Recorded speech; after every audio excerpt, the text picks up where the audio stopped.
Some of you know just from listening to previous episodes and maybe from talking to me that I'm a little skeptical about manifesting. And I think it's the way it's done usually that bothers me. The fact that people say, oh, well, I just manifested, $10,000, or I manifested, the love of my life, or I manifested my six pack. And I know, and you know that that is BS and that doesn't work.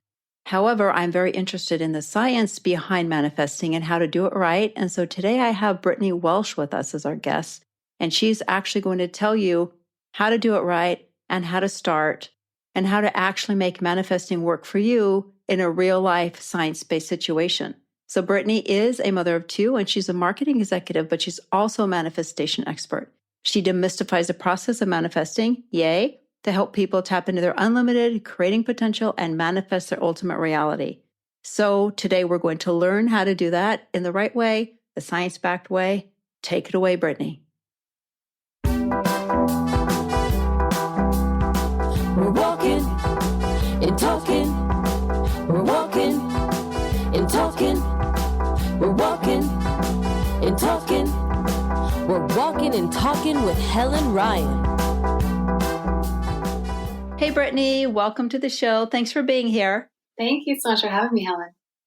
I'm really excited to talk about the subject today because I covered manifestation a couple episodes ago. I did it myself and I didn't know a lot about it. I just knew I did not like the way that most people do it. I'm going to visualize, and next day I had $10,000 in the bank, and I'm like, yeah, no. Yeah, that I've tried for Billy Idol. I mentioned that in the episode. I've tried to manifest Billy Idol since I was 18, and he has no money. Right. So you're going to talk about the scientific way and how to do it the right way. Right. So manifesting is simply creating a reality. Every single present moment, we create a moment in time, and those compound to create a future predictable reality or our reality around us. You're either consciously manifesting or unconsciously manifesting. There's never a moment where you're not manifesting. So effectively, you manifested not having Billy Idol. But either way, you created this reality. When we think about manifesting, I think the quickest idea they get into their mind is law of attraction, which it's tied in. There's so many things tied in. The universe is so intricate. However, you can't, to your point, just expect things to come to you. There's so many different elements in play on how you could attract something to you and create a reality with, the relationship of your dreams, the business of your dreams, the health of your dreams, so on and so forth. And to your point, there are also limitations within what we create, which the big point is we're co-creating with the people around us and the things around us. We co-create with the tree. So I can't just manifest reality where the tree effectively disappears, but I could cut it down. And that's one way for me to manifest reality with a tree no longer there. Oh, that makes sense, because you would manifest that you would go out and you would get the equipment and cut the tree down. Right. You would be somebody who has the thought of, I want to cut down this tree. You would have the feeling of, yeah, that's good. Let's do that. And then you would take the action of getting the supplies and cutting down the tree. So I like that whole concept, because I just, like I said, I can't stand the ones where they said just manifest. First of all, they don't tell you how to do it. I could manifest that I'm 6 feet tall tomorrow, but I'm really 5 feet. It's never going to happen. So I want a reality check here. That's what I want from you. Please help us find the reality check. So I can give you a really good example of how I didn't understand my limitations or manifestation in any way. I had just gotten separated from my ex-husband now, and I started dating, and I met this man very immediately, and he was the look of everything that I was, that I wanted in somebody. He was very attractive. And we went on 3 dates, and he then ghosted me for the holidays. So I started seeing somebody else who was very spiritual. I fell into this there must be something else out there. Had no idea what was going on. I believed that the universe around me was just dropping signs for me, and I was being led by the universe, this other entity outside of self. So one day I took myself to have brunch at a restaurant, and I walked out, and there was a literal sign to see a psychic. And I was like, this must be my sign from the universe. I've never been to a psychic, but I feel like I should go to the psychic. So I walk and I go into this very small space, and there's this man sitting on this couch smoking a cigarette indoors, which I just thought was funny because nobody does that anymore. And he's like, what do you want? And I was like, oh, I don't really know. What do you have? So he told me a palm reading, or he could do a card reading. The card reading was like $50. So I thought, oh, let's go big, And he goes, you've been seeing someone on and off. And I was like, oh, I don't really think so. He's like, yeah, he's your soulmate. He's the one. And I was like, oh, okay. Of course, in my mind, I'm like, yes, he is the one. Because the guy had just messaged me like the couple days before. So I was like, well, we're not technically on and off, but we were on and now we're off. So this is me convincing myself that now this man is my soulmate. And I gave him at least $500. And just to feed me the story that this man was my soulmate. And what this was doing was affirming that he was my soulmate. So what all I saw, because we have cognitive bias, was how this man is my soulmate. When I tell him I feel emotionally connected or energetically connected is what I told him. I was like, there's something here. And the psychic says it. And I was like, I feel energetically connected to you. He's like, oh, what should we do about it? And my blinders for this bias was like, oh, he feels it too. That's why he's saying that. I know. No, I would do that too. I'm all about the same thing. Yeah. Oh yeah. It's meant to be. I didn't see how I was a booty call. And he was breadcrumbing me for a year and a half. Oh, and no. every time I would date somebody new and it would get to that like 3-month marker of, is this a relationship? I would be like, no, I'm telling the universe that I don't want to be with my soulmate. So I can't get into another relationship. So for, a year and a half, I didn't really date anybody. And I was just so fixated on this man. And I believed that was part of manifesting. Like the universe is going to work it out. I didn't realize that I had to be the type of person who created, manifested the relationship that I desire and a partner that was actually wanting to be with me. Instead of letting the world around me and a psychic and, tell me what I should be doing, I was letting the outside world create my reality. And I really noticed this and what my aha moment was, I had already sort of started to begin understanding the process of cognition and how we have thoughts, feelings, and actions in the present moment. I had understood, okay, so I'm creating this moment in time. I began to bring myself back to the present moment as often as possible. And I still didn't quite understand this manifesting piece until I was going for a run one day. And I said, universe around me, world around me, because I didn't know what to call it now. I said, show me a frog. Because it had been said before, like, oh, just manifest a frog. And I said, whatever, I'll just manifest a frog. I had run this route plenty of times. Milliseconds later, out of the corner of my eye, I see a frog lawn ornament. Oh. And like 2 houses down, I see another frog lawn ornament. I never noticed them. Had I known that they were there before, I would have called out something that was much more difficult. Not something I knew I was going to see. And that's when it hit me. In spirituality, we say lifting the veil. I lifted the veil to see what already was in abundance around me, and it was these frogs. And so I started putting these puzzle pieces together of, manifesting is a lot about how our brain functions and how we function as human beings and what's best for our evolution. I started putting all these pieces together and realizing that I had to be the person to create the reality in the present moment. And part of that is deciding what I wanted to create for myself. Do I want to be somebody who sees frogs, or do I want to be somebody who believes someone's their soulmate when they're just a booty call? So that made me feel empowered to begin being the creator in my life. And then I started even getting deeper into this journey, and it's just been such a blessing. And that's really cool because you're actually giving yourself that power back. And you're not just relying on external forces to tell you what to do. Right. So there's so many other things that go into it too. We have a lot of information in regard to the science of why human beings do the things that we do. I'm sure you've heard about high vibrational feelings, being high vibe. Yeah. And usually that's being at peace, joyful, content, loving. And these low vibrational feelings are depressed, frustrated, angry. You'll notice that you feel low vibrational feelings when you attach to something and it doesn't give you the result that you desire.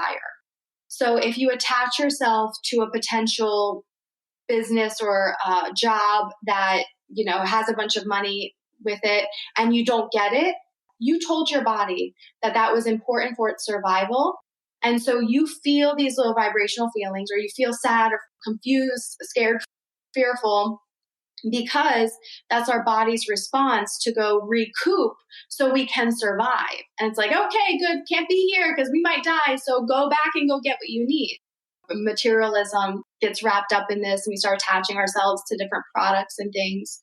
You can avoid all that by not attaching. And I know that I'm oversimplifying it, but the more you take everything from within and you find all of your survival and fulfillment from within, you'll notice you're no longer responding to the people around you. You just get to let them be. So you don't have an expectation on what their response is going to be to what you say. They just respond, and you're not attached to whether they respond in a positive or a negative way, or, we decide what's positive and negative. Yeah. But whatever it may be, you get to stay in this high vibrational, peace, content. You just get to let people do their thing. You don't attach the opportunity because you're at peace knowing there's plenty of opportunity around me.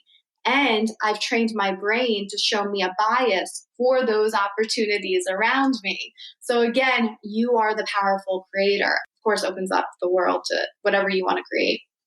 Because when you're stuck in negative patterns, like I know people who are always negative and always anticipating something bad's going to happen. But how can something good happen if you're only looking for the bad? Right. But we're energetically optimized as humans. So we will continue to create, we'll continue to have the same thoughts, feelings, and actions in the present moment. We're very habitual as long as we're not dying because It's very safe. We get to survive. Again, we're just species on this planet, just trying to survive and evolve a little bit further each time as we go. So there's no real cost benefit to put a bunch of energy if we're not even certain what's going to happen. We know we're safe here and we're surviving here. That's why people stay in the 9 to 5, even though they're not really satisfied with it. It's safe. They know they can expect a paycheck to come in and they'll pay their bills and then they'll keep going. To change what you're manifesting for yourself, that requires a lot of your energy. And we don't like to put out a lot of our energy. So you'll feel uncomfortable because your body will be like, oh, wait, we haven't done this before. Is this safe? Are we going to be okay if we try this new thing? If I put myself out there, will it be received well? Because if not, I'll stay here. I'm safe.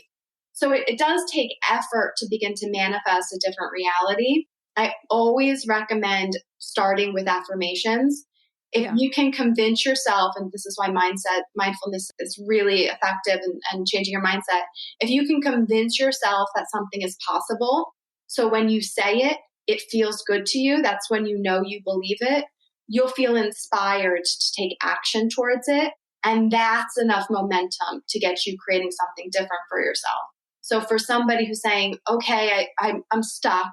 I know I'm creating these patterns for myself. How do I get out of them? Just start with affirmations. And it may feel silly. And when you say it, it won't feel good at first. That's because it's new and different for you. The more you say it, the more it will become a belief. And then once it's a belief, you'll just naturally start taking action. And it needs to be affirmations that are reasonable, right? So it's like, I can't, my affirmations can't be, oh, I'm so tall, I'm so tall, I'm so tall. I'm just using that. That's just like craziness, but I'm using that as an example. So it has to be something that you can actually believe. If it's something you cannot believe about yourself, then it would be difficult. I mean, there's no way they're going to be able to believe this. That's a great point. Affirmations have been proven to persuade your beliefs. You will get there much more quickly if you choose affirmations that are close, a little bit elevated than what you're already creating for yourself, because then you'll get to that new belief much more quickly. And when you get to that new belief, now you're developing the belief that you have the power to change your belief. You use that practice as an affirmation and you keep building on it. To your point, so another law of the universe is the law of gestation. There's a time, so when we have babies, it's 9 months. There's a time frame for everything. We don't know exactly what it would take to get from an idea to the next. If you're saying, I'm tall, like it's going to take a lot more, right? Like you could practice yoga and lengthen yourself, things like that.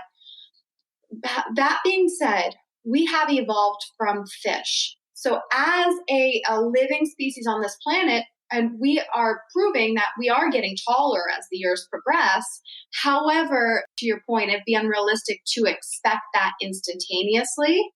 The possibilities are endless. There's so many different possibilities within some of these laws of the universe of some things take longer time than another. There's an indigenous community that gets a lot of their nutrient from the water. So they spend a lot of time underwater. And after generations, they've developed to have a larger spleen so that they can stay underwater for longer periods of time. Does that look like mermaids in the future? I know I won't see it. That's cool though. I like that. But we do evolve. We physically evolve. So we should emotionally, mentally evolve. Because I think the big problem that I have with a lot of these, especially coaches, are just saying, visualize your $10,000 launch, for example. But if you are barely making it paycheck to paycheck and you've never had money, you can't possibly manifest something that's so foreign to you. Like you're saying, start small. And I think that's same thing with fitness. You can't just manifest six-pack abs, but you should manifest, to be able to be fitter, get your core stronger, manifest the little steps. Right. And this is that gestation period. It's going to take someone who is obese longer to get to the abs. Not impossible. Everything that's out there, the world's an abundant place.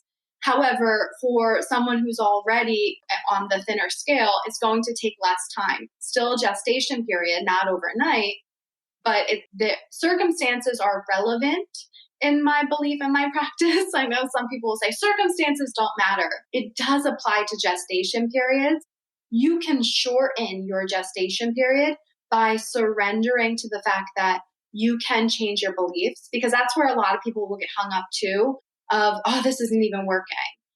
For me, my manifestations accelerated when I knew the science behind how I could persuade myself through affirmations, have new beliefs.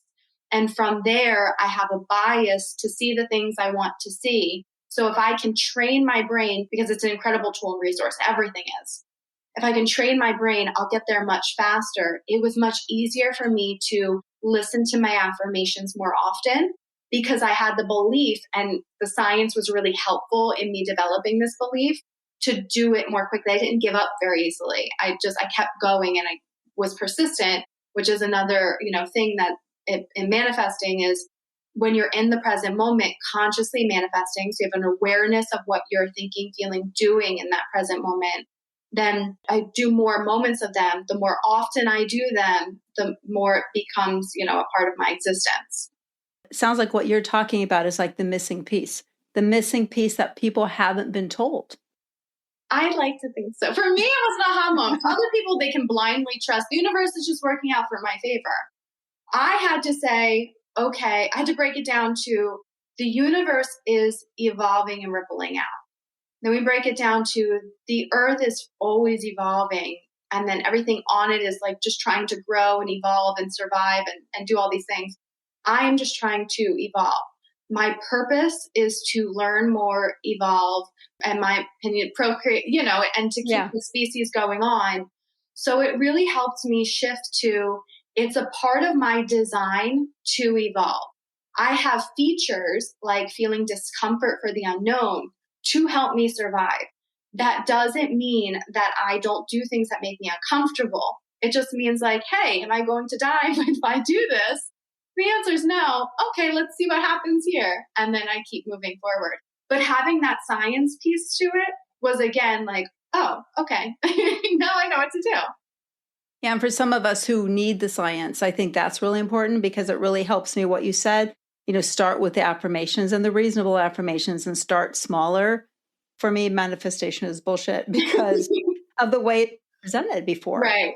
If I stopped working my client work and I just had blind faith that suddenly there would be money in my bank account, that's not going to happen. And that's the feeling I get from a lot of these manifestation people, is just too blind faith without taking the steps.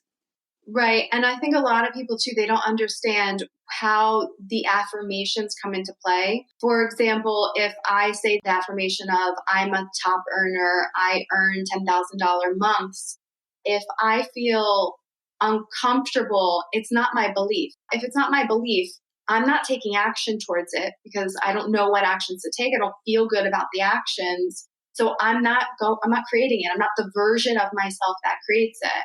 To your point, wherever you are, just start with baby steps. And then when you believe that you earn $8,000 per month, let's say, and it feels good when you say it, you take the action towards it. You raise your prices to a specific amount.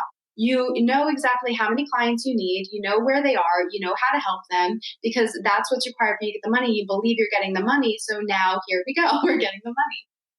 For me, after I had my aha moment about manifesting the frogs, I started publishing on TikTok because I felt real good about myself. I was like, oh God, this feels so good. I feel like I've cracked the code. And I started posting on TikTok, and like 2 weeks in, I had a couple thousand followers, and I realized, I want to make money from this. I want to be a manifestation coach, but I'm not asking for money. Yeah. I have to be the version of myself who sells a course so I can get money, or they're not just going to start throwing money at me, So I was like, all right, I guess we'll launch a course. And my beliefs were so like low where I launched it for $25 and I got like 20 people. Maybe a third of the people really participated. It was a 1 week Facebook group course on how to manifest your soulmate. And I realized, I have to raise my prices. One, I, don't have enough clients.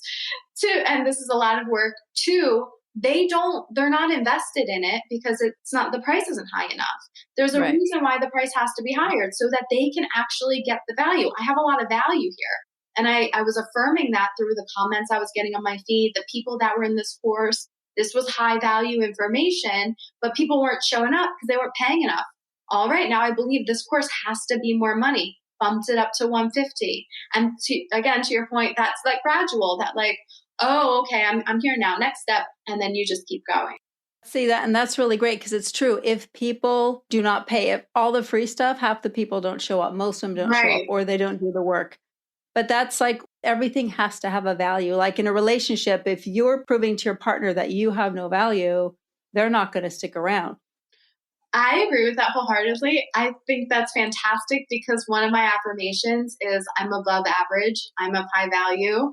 I'm an absolute catch. I'm wife material. And I've gotten to the point where I actually believe that. So that's reflective of when I'm on dating apps and I'm swiping. I'm like, nope, that doesn't meet my standard. I have high standards.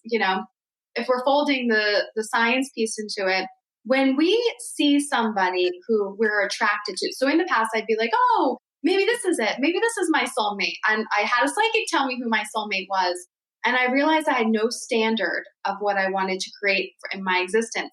So I would go out on dates with people I wasn't necessarily attracted to because I thought, oh, well, maybe they're really nice and maybe they're the one. I just don't know it yet. But there's a part of us biologically that is attracted to somebody. We're not going to be attracted to the same person.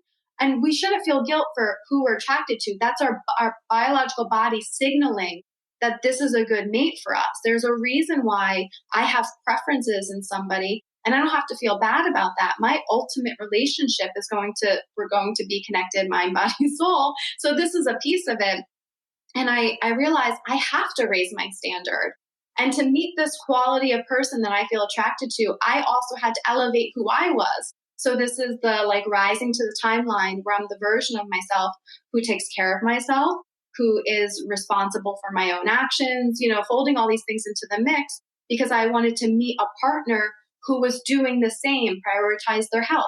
I'm never going to match with somebody who prioritizes their health if I'm not somebody who prioritizes my health. But that could be mismatched too, just because some people are biologically attracted to people who have different shapes and sizes. But essentially, you get the point. I had to raise my standard and trust that what I wanted was valid, that I didn't have to feel guilty that I wanted somebody who was in shape and, whatever it may look like, or had full head of hair, or, over 6 feet tall. We're designed to want to mate with somebody who would be a good match. And I was able to release the guilt that came from it. And that's even true with friendships, though, if you think about it the same way, because not every single person you meet is going to be your friend. Not everybody's going to be like that. So who do we connect with? Who are we on the same level with? Who makes us laugh? Who do we feel comfortable with? It's really the same with dating as it is. We're just selective as to who feels good around us. Right. And I also have the affirmation of not everybody's a match. That way I don't attach to the next person that comes in. It's like, oh, I guess they just weren't a match, or, everything has a season, and that's a law of the universe. Everything's in cycles. So not attaching to what this moment looks like and expecting it to look the same 10 years from now, because we, changed so much. That'll keep me in that high vibrational state. So when we talk about law of attraction too, part of it is being in this high vibrational state of love, peace, being content. So we have the brain, and then there's the electrical field around it. That's the consciousness, right? When you're able to have those, quote, high vibrational feelings, they're not good or bad, but these particular set of feelings, then what's said, and I don't believe this is objectively scientifically proven, but it's where the law of attraction comes from, is at that point, that energy then begins to bring in other sort of energies. I always translate that into being bonus. Coincidences, that gets to be my extra secret sauce of all the really great things I can do. My biggest creating potential is what I'm doing right now in this present moment. What's my thought? What's my feeling? What action am I taking? And then those compounds. But if I'm not tapping into that, then I'm just wasting it. And nothing else can get accomplished what this can. And we're the most advanced thing on this planet. So it's really a waste if you're not using your creating potential. Like you said, we are the most advanced, and yet we don't do things differently. We don't try new things. We don't try. So many of us don't try to evolve because, like you said, we're stuck, so we're used to it. Right. And I think we're getting there. And with the whole mindfulness movement, we're understanding that we don't need to attach to our thoughts, that we can have new thoughts by using affirmations to persuade ourselves of different beliefs. Thoughts are simply mental affirmations of past experiences, behavioral patterns, and your beliefs.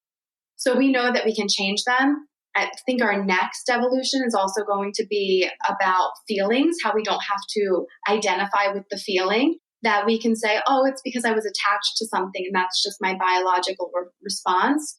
But it was detrimental to our survival that we figure that out, because if we hadn't gone down this mindfulness path, we would have we have a bunch of anxious people running around, right? Yeah. Who are doing things that are literally killing them because they're just so unhappy. And there's no more danger for them to run from. The new danger is our own thoughts. So we had to come up with, okay, well, our thoughts must not be so directly connected to us because they're hurting us. So we got to figure this out.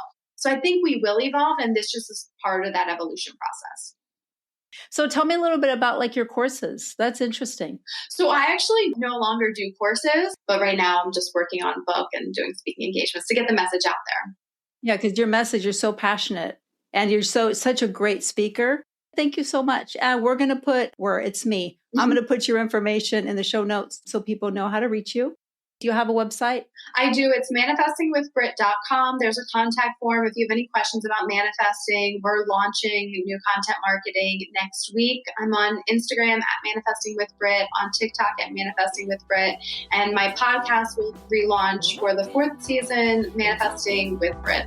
We're walking and talking. We're walking and talking with Helen Ryan.